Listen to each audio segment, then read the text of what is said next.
Amados irmãos, nós esta semana, mais precisamente, na segunda-feira, nós, com o coração apertado, deixamos para trás o livro de Juízes. Foi uma temporada boa, muito boa. Tem mais fatos sobre o livro de Juízes? Tem mais estudos? Tem outros conhecimentos? Tem. Mas a gente tem que progredir, tem que caminhar e tem que avançar no conhecimento da palavra de Deus. E aí, na segunda-feira, nós começamos o livro de Ruth. E eu creio que os irmãos ouviram segunda, a introdução. O livro de Ruth está sob a responsabilidade da igreja do Jardim Gá, ali pastoreada pelo querido pastor Ademário, e pastor Ademário, após a introdução, segunda-feira, feita por mim, veio com um estudo panorâmico do capítulo 1 de Ruth, E coube a nós aqui da sede pegar cada um dos capítulos e trabalhar com os enfoques absolutamente singulares de cada capítulo. E daí, terça-feira, então, na segunda houve a introdução, terça-feira. Hoje eu trabalhei com eu creio que primeiros 15 ou 14 versículos de Ruth, capítulo 1. Tá? Eu creio que a maioria dos irmãos já ouviu, a gente distribui em todas as nossas queridas, os nossos queridos grupos, e creio que os irmãos já ouviram. E o que é interessante aqui, em Ruth, para onde nós vamos nos direcionar, e a partir desse momento, nós vamos procurar entender profundamente esse livro, que tem 4 capítulos, mas que é uma história memorável, maravilhosa, como dissemos na introdução, os personagens, obrigado meu pastor, são absolutamente verídicos. Não é uma história somente de amor, é muito mais do que isso, é uma história de graça, de misericórdia. E é interessante que Ruth é um conjunto de acontecimentos que se destacam e que ocorrem em uma família específica na época dos juízes. Então, quando você pega em Ruth, capítulo 1, que no versículo 1 nos tenta fazer entender que período Ruth, esse livro teria descrito os fatos históricos, nos diz que nos dias em que julgavam os juízes, e daí o período histórico profundo e essencial para o conhecimento de todo esse livro.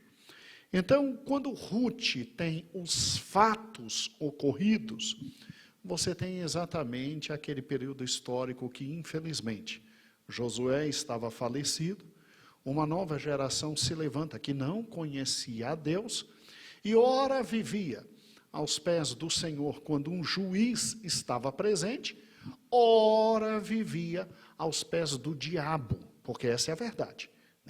Baal é símbolo do diabo, Astarote é símbolo do poder das trevas.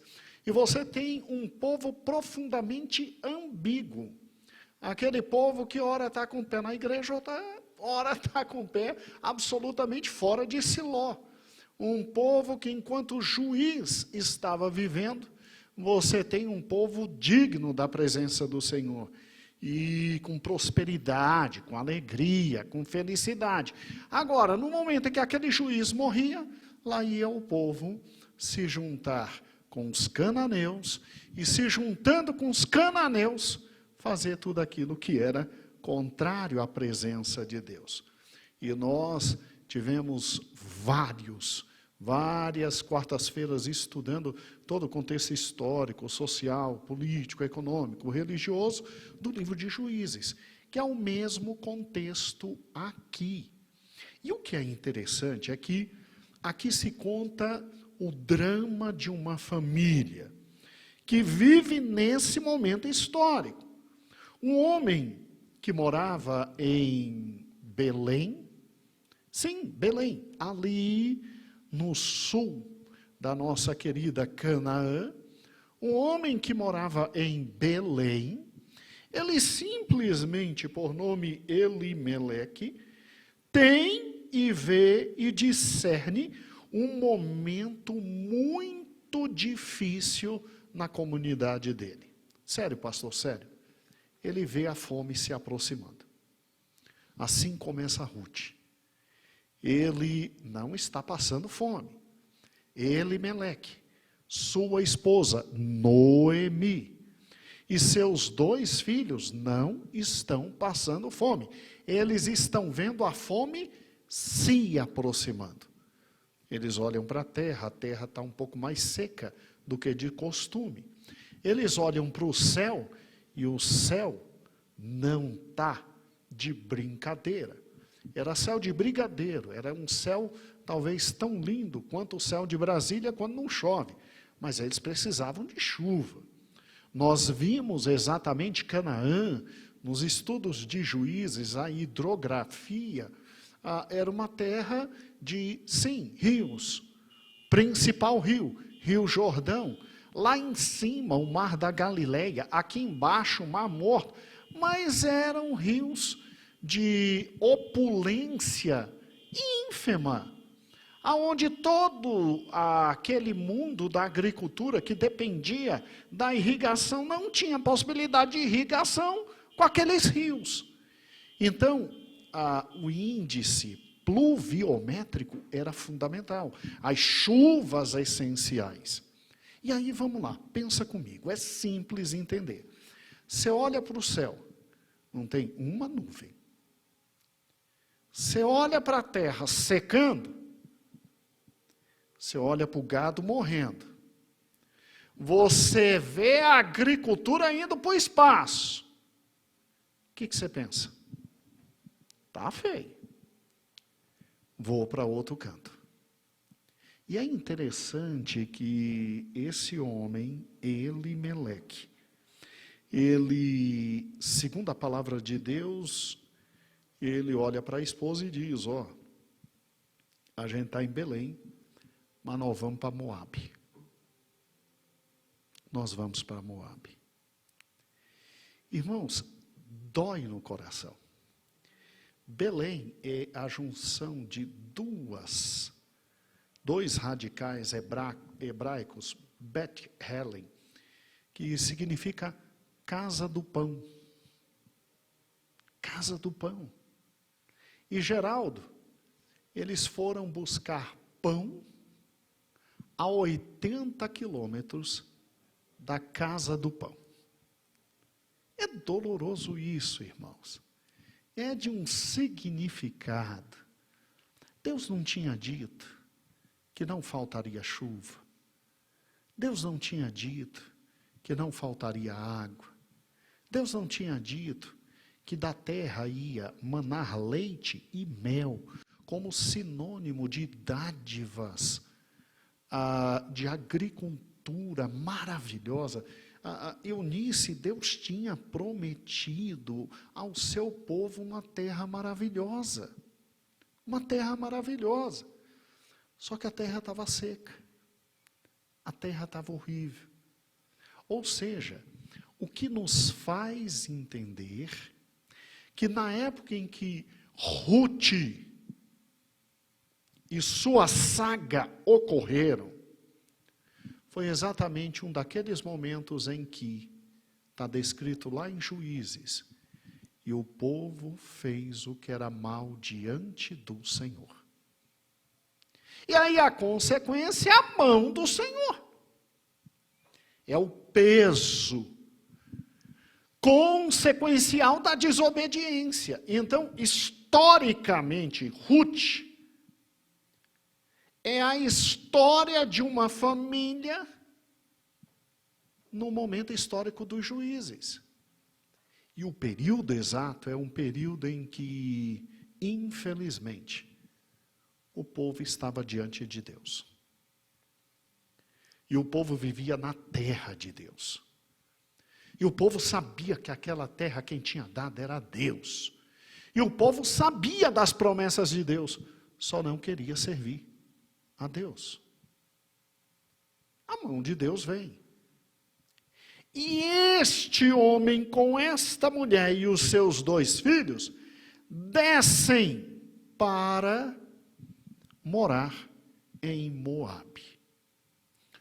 Eu quero compartilhar com vocês hoje um único mapa, só um mapa. O estudo será muito mais bíblico. E eu quero que vocês vejam ali embaixo. Então, me ajude, meu filho. Ok, isso. Tem ali Efraim, você vai descer mais um pouquinho. Se conseguir abrir mais um pouco, não tem problema. Vocês estão vendo ali Benjamim, escrito bem grande? Embaixo está Belém, não é verdade? Ok? Jerusalém, a gente tem a impressão que ela está no território de Benjamim. E não é impressão. Metade de Jerusalém ficava no território de Benjamim. E a outra metade de Jerusalém no território de Judá.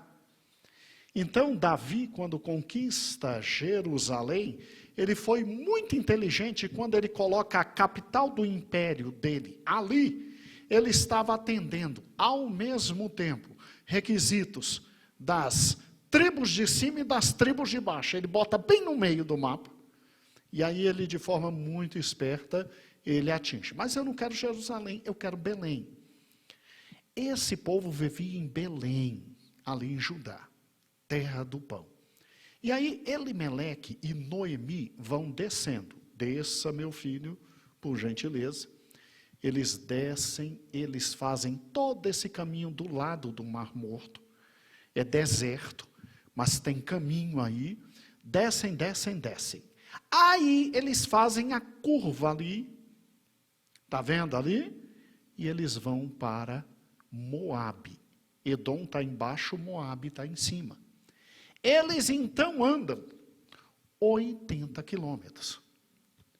Irmãos, eles descem e eles andam 80 quilômetros para sair da terra em que Deus disse fique e para ir para Moabe.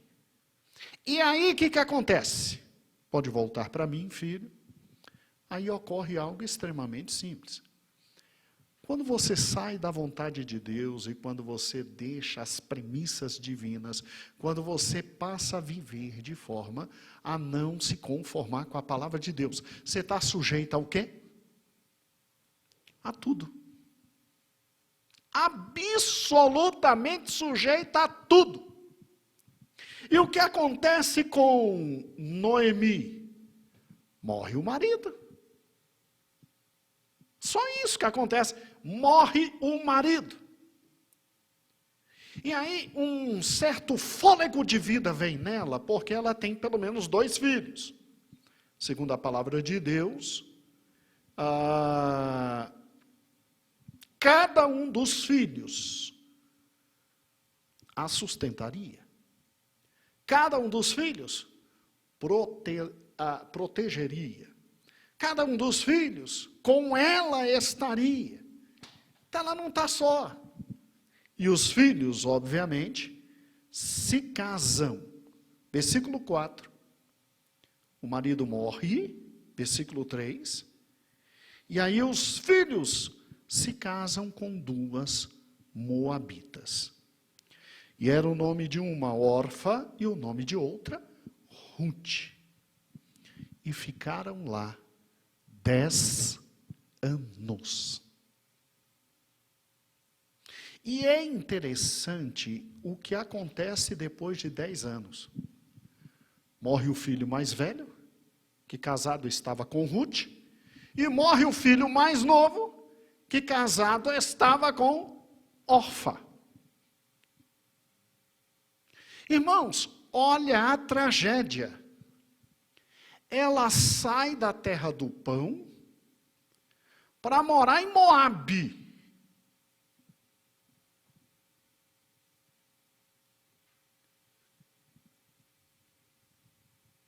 Isso acontece todo dia. As mulheres ucranianas estão saindo por causa da guerra. Essa daqui, pelo menos, sai com o marido. E ela é uma imigrante. E ela vai viver em outra terra, e pelo menos ela tem uma certa confiança. E com certeza Elimeleque é recebido nessa outra terra, porque tinha bens. Ela saiu com uma quantidade boa de bens. Só que a proteção dela estava com o marido e com os 2 filhos. Não se diz quanto tempo o marido viveu, só se diz que chegando lá, o marido morre. Ela tem pelo menos os filhos. E esses se casam com moabitas. Presta atenção. Você se lembra o desgosto que Rebeca e Isaac tiveram quando Esaú se casou com mulheres que não eram da mesma estirpe religiosa deles?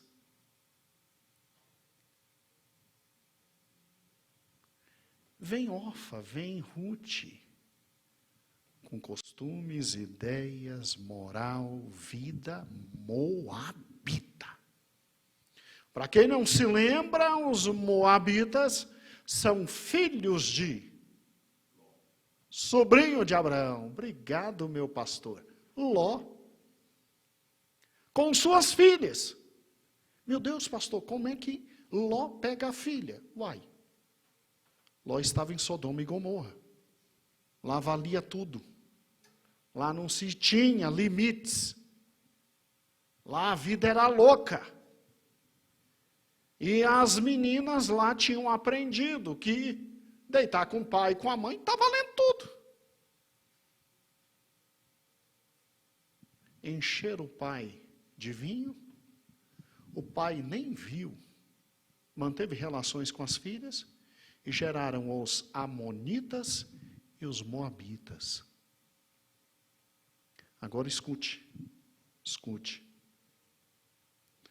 Deus foi tão amoroso com aquele sobrinho. Um dia vamos pregar sobre isso. Que Abraão ora por ele. E a oração de Abraão atravessa gerações. Porque Deus, além de salvar Ló da destruição, Deus depois dá para os filhos de Ló essa terra, para onde Elimeleque e Noemi vão. E quando Israel está voltando da guerra, com povos ali embaixo, e voltando da escravidão, Deus diz, não toca na terra de Moabe nem de Amon. Essa eu dei para eles. Mesmo sendo povos perversos, mas por causa da oração de um velho, que atravessou gerações.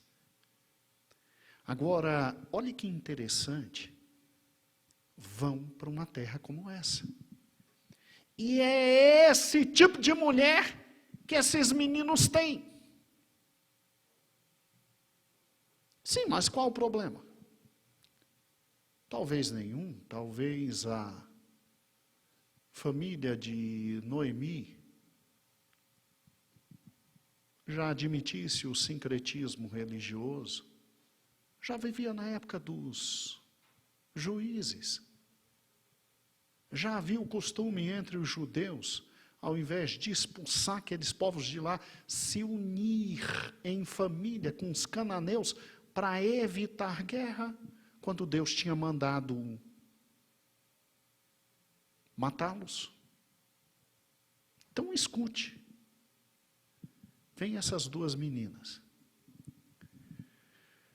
Noemi agora está em terra estranha, saiu da terra do pão para buscar pão e lá encontrou 3 covas. Você pode imaginar uma situação mais difícil que essa?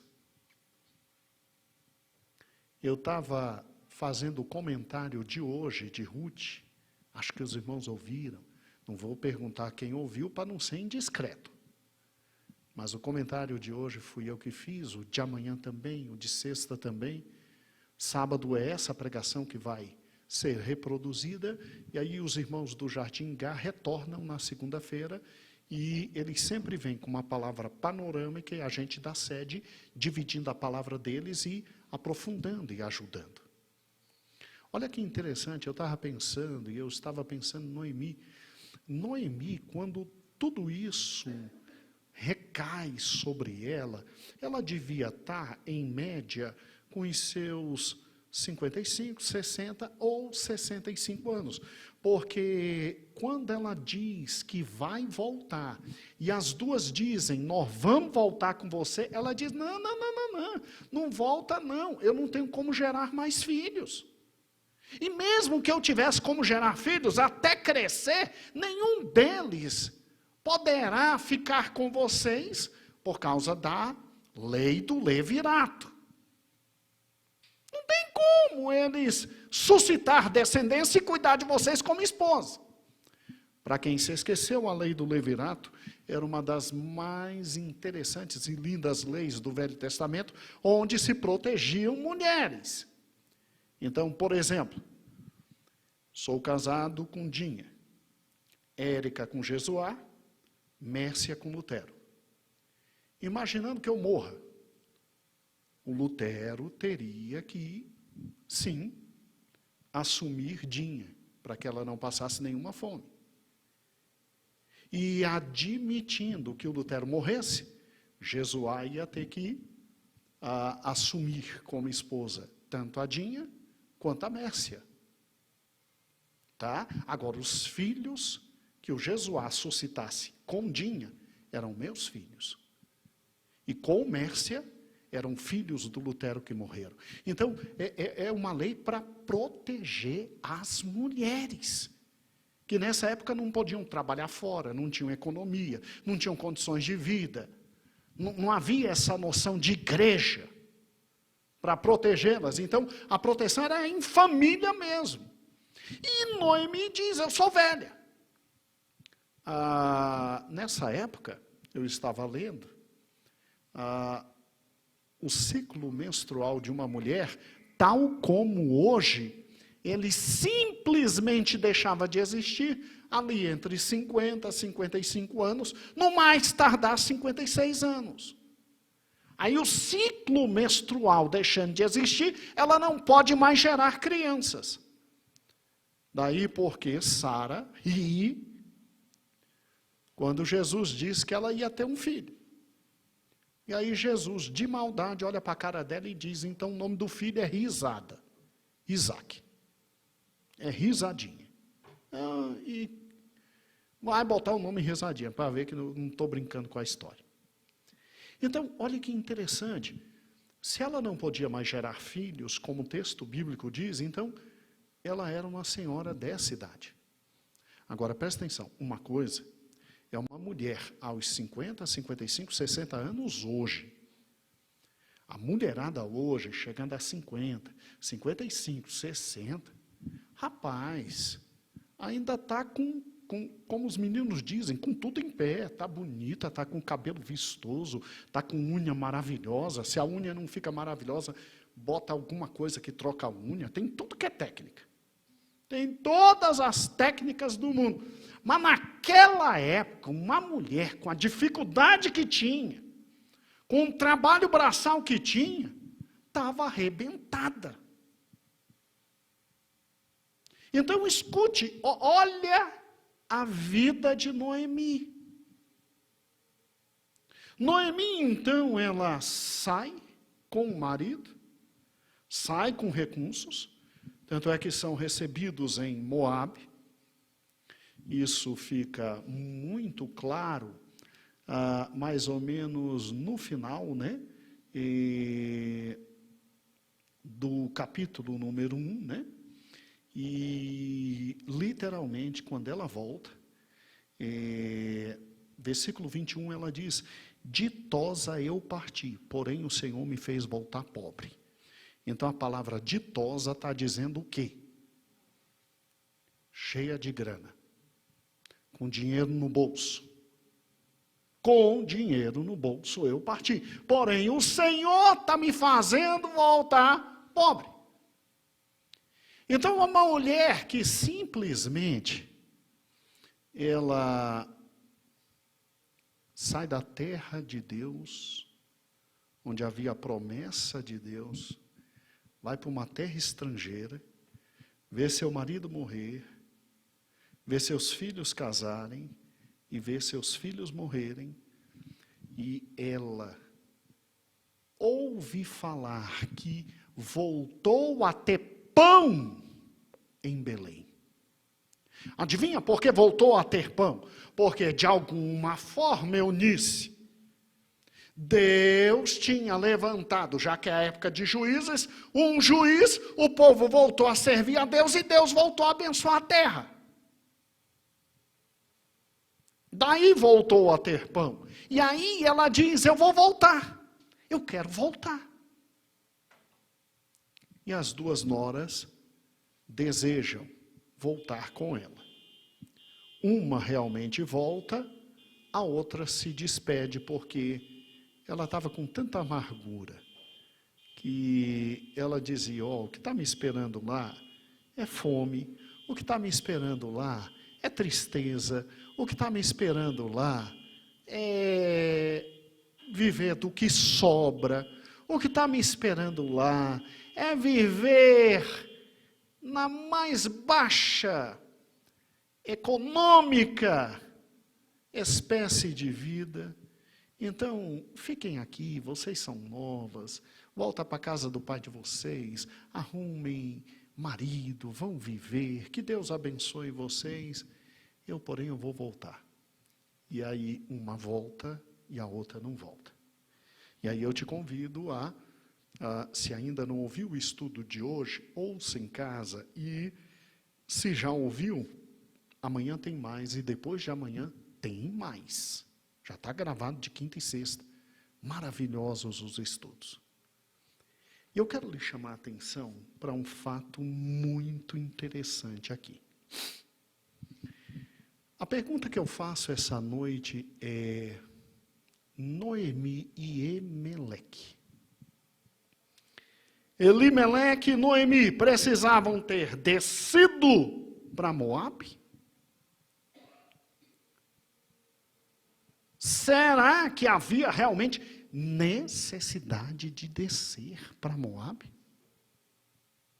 Eu não vejo em parte nenhuma do texto eles indo a Siló. E aí, volta de novo o mapa, meu filho, para que os meus amados irmãos possam ver algo que é muito interessante. Filho, desce um pouquinho. Belém, correto? Acharam ali Benjamim, abaixo Belém?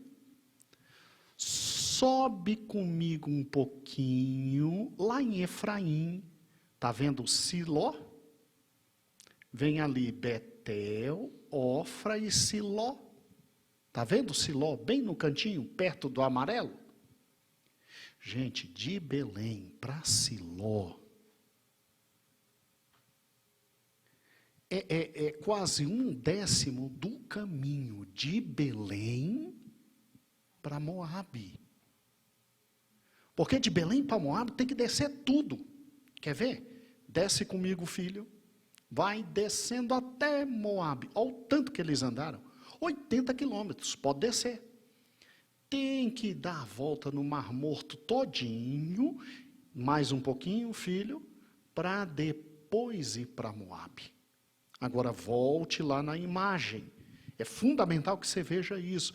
Quando você tem lá em cima, dá para ver Belém, sobe mais um pouquinho, filho, e dá para ver Siló. Está vendo? É 20 quilômetros. Outro é 80. 4 vezes mais. Gente, por que esse povo não foi a Siló, onde estava o tabernáculo e a presença de Deus, para pedir misericórdia, para pedir graça, para saber o que fazer, para interceder? Por que esse povo não foi à casa de Deus? Pode voltar para mim, filha. Mas, pastor, tinha a resposta de Deus para a vida deles?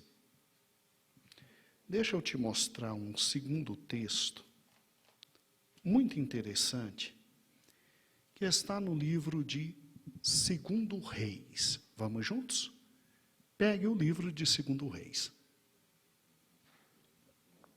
Tenta achar Josué, 2 Reis. Capítulo 4. Não está? Não, sem problema. O povo tem aqui. Obrigado, filho.